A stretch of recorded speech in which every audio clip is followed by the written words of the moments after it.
Magandang gabi. O baka ito na ang huling gabing mag-isa ka sa iyong higaan. Ako si Mang Hector. May mga bagay tayong nakikita sa kalsada na akala natin ay swerte, pera, alahas o mga antigong gamit. Pero sa mundong ito walang libre, lalo na kung ang nakita mo ay isang singsing na may bahid ng lupa ng sementeryo. Ang singsing ay isang bilog na walang katapusan. Gaya ng sumpa na kaakibat nito. Maupo ka, huwag mong titingnan ang iyong mga daliri dahil ang kwentong ito ay tungkol sa isang kasunduang hindi mapuputol ng kamatayan. Pakinggan mo ang kwento ni Jojo.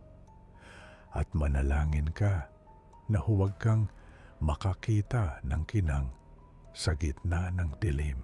Si Jojo ay isang scavenger na naghahanap ng mapapakinabangan sa isang lumang sementeryo na lilinisin para sa isang bagong mall.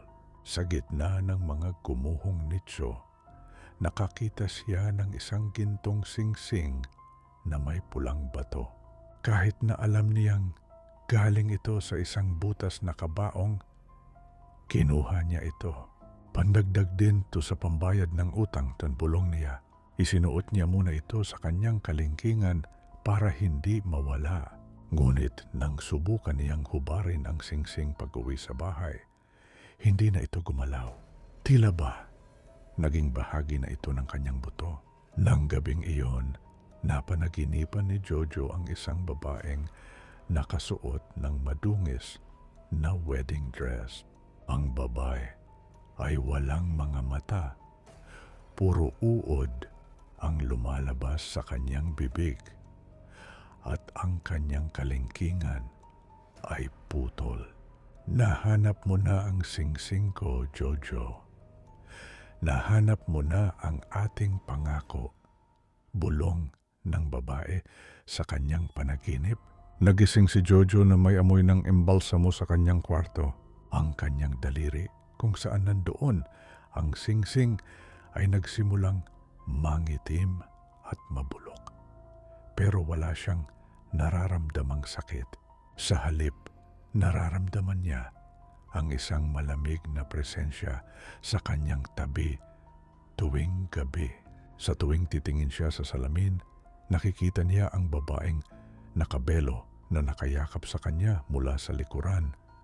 Ang mga butong kamay nito ay nakahawak sa kanyang leeg. Dinala ni Jojo ang singsing sa isang albularyo. Pero tumanggi itong hawakan ang kanyang kamay. Hindi yan alahas, anak. Yan ay isang tali. Ipinagkasundo mo na ang buhay mo sa kanya nang isuot mo yan. Ang singsing na yan ay ang kanyang puso. At ang puso mo ay kanya na rin. Sa desperasyon, kumuha si Jojo ng itak at tinangkang putulin ang kanyang sariling daliri. Pero bago pa tumama ang talim, ang singsing ay biglang kumitid. Sinakal ang kanyang daliri hanggang sa madurog ang buto. At ang dugo na lumabas ay hindi pula, kundi itim na putik. Nang sumunod na araw, natagpuan si Jojo sa loob ng kanyang kwarto.